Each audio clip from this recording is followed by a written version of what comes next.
Magandang araw, sa wakas nga ay matutuloy na talaga ngayon ang ating outing. Ilang linggo na nga ang lumipas sa kakasabi ngang maliligo pero hindi nga natutuloy, pero ngayon nga ay sure na talaga to. Ang usapan nga ay dapat alas 7 ng umaga nakaalis na kami dito sa amin, pero as usual nga Filipino time. Yung mga kasamahan nga natin ay alas 7 ng umaga dito dumating pa lang sa atin. Bali ang unang pumunta nga dito sa atin ay si Kuya Mike, parang alas 5 nga ng umaga siya dito sa atin dumating. May pumunta din nga pala ngayon na bibili nitong itlog pugo, kaya ito chinek na natin ng masiguradong walang damage ang mga itlog. All goods na nga ang lahat, nandito na nga ang makasamahan natin at kompleto na rin lahat ng ating dadalhin. Heto at naglalakad na nga tayo pababa at doon na nga tayo sasakay sa labasan. Sa mga oras na to ay bumabiyahe na nga kami at dumaan nga kami dito kay la mama para nga ayain siyang maligo. Yun nga lang, hindi nga daw siya makakasama dahil naglalaba nga daw siya. Magbe-birthday nga pala ang anak ng kapatid ni Mr. na si Herald, kaya ito nagpabili sila ng cake. I-advance na lang nga daw nila ang celebrate at isasabay na lang dito sa amin pagliligo. Nag-drop by nga tayo dito sa Julie's para bumili nga ng cake ni Batik. Karamihan naman mahilig sa chocolate, kaya chocolate flavor ang pinili natin dito. At ayan, pinalagyan natin ng dedication at bumili din nga pala tayo dito ng tinapay. Nang sa gayon na hindi nga tayo magkulang sa pagkain at napakarami nga nating magkakasama. Mas maganda na nga yun ay make sure natin na hindi tayo magugutuman. Food is life pa naman. O siya, bayaran na nga natin dito nang makaalis na nga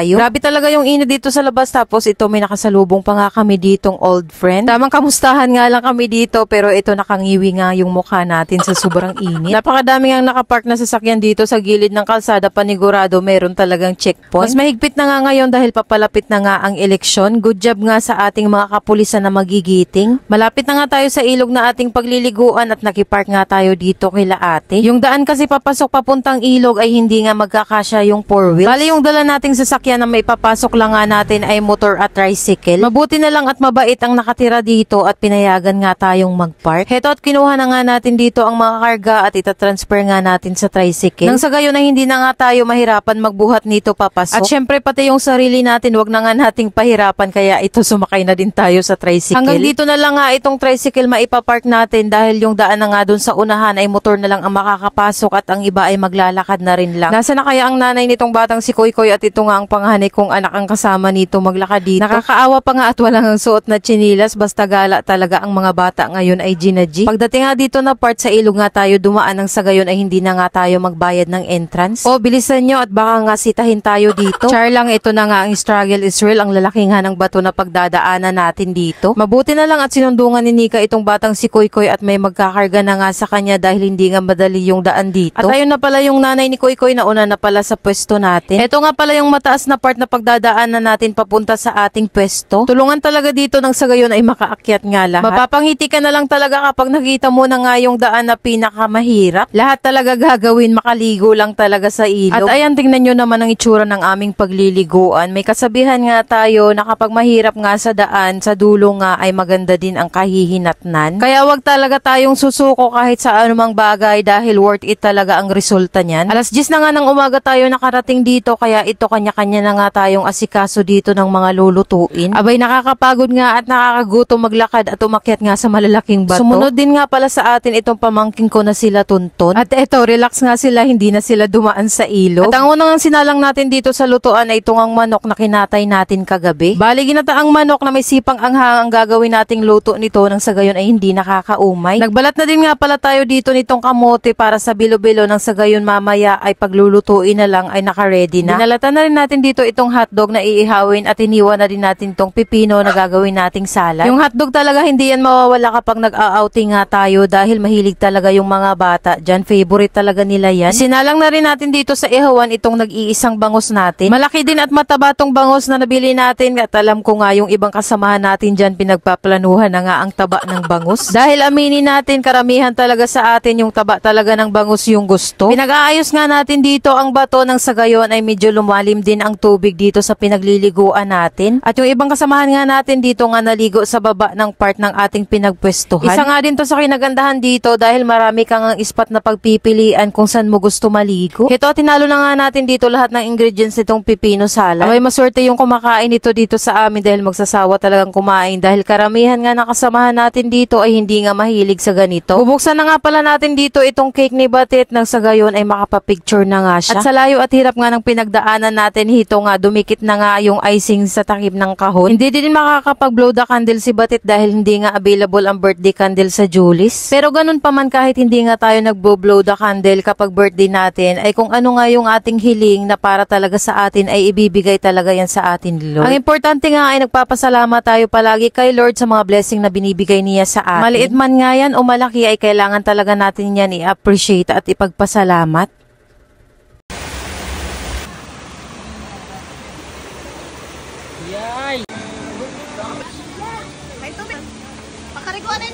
After nga nating magsikain dyan, ito, tinasikaso naman itong manok na lulutuin ngang tinola. Pati nga itong pork chop, nilagyan na rin natin ng asin para maihaw na rin natin. Ganito talaga tayo kapag naliligo sa dagat or sa ilog, hindi pa nga natutunaw yung kinain, may nagluluto na naman ng panibagong pagkain. Mukhang food trip nga to na may kunting ligo, ganun. Kaya ito, magbabad nga muna tayo dito sa tubig na sa ganun ay matunaw agad ang ating kinain. At syempre, hindi talaga mawawala ang pag-picture-picture ng sa gayon ay meron nga tayong souvenir dito. Grabe, matanda na talaga si mama at si papa, hindi na talaga nila namamalayan na napakarami na pala nilang apo. Yung nanganak lang ng 3 para konti lang tapos binawi naman sa mga kaapuhan mo. Ano bang pakinyo? Mas madami ga daw, mas masaya. Syempre hindi din magpapahuli ang mga kasamahan natin sa trabaho kaya ito magpipicture din tayo.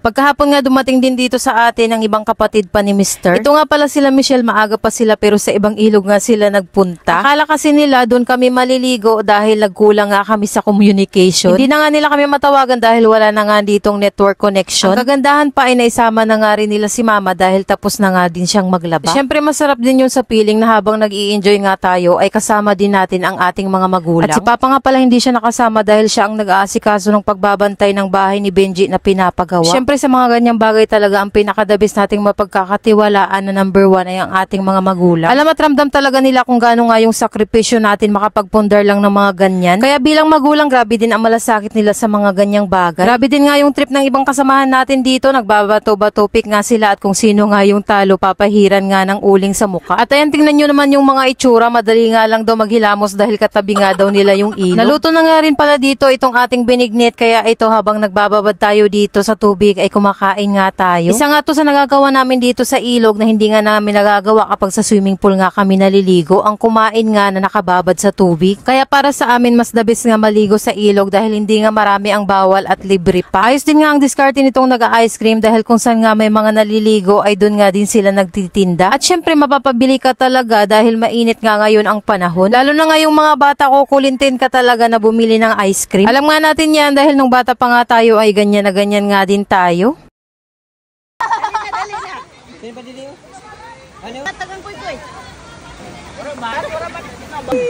At yung ibang kasamahan nga natin dito, grabe na naman yung mga trip. Naglagay nga ng Joy sa sponge at pinupunas nga sa mukha ng kanilang kasama.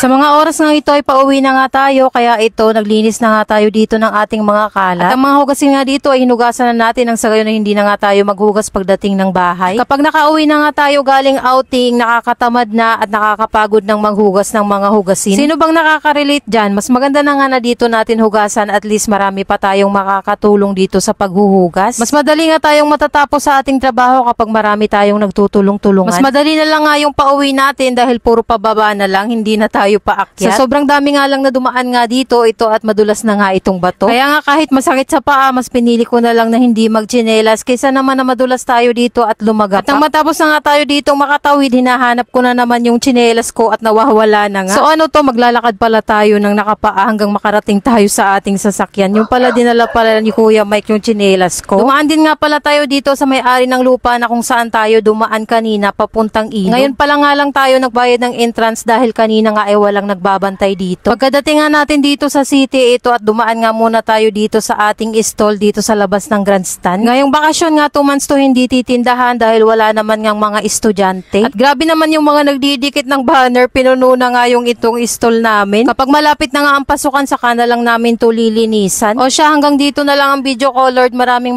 salamat po sa lahat ng blessings at syempre sa inyo na rin mga kingpins. Follow for more!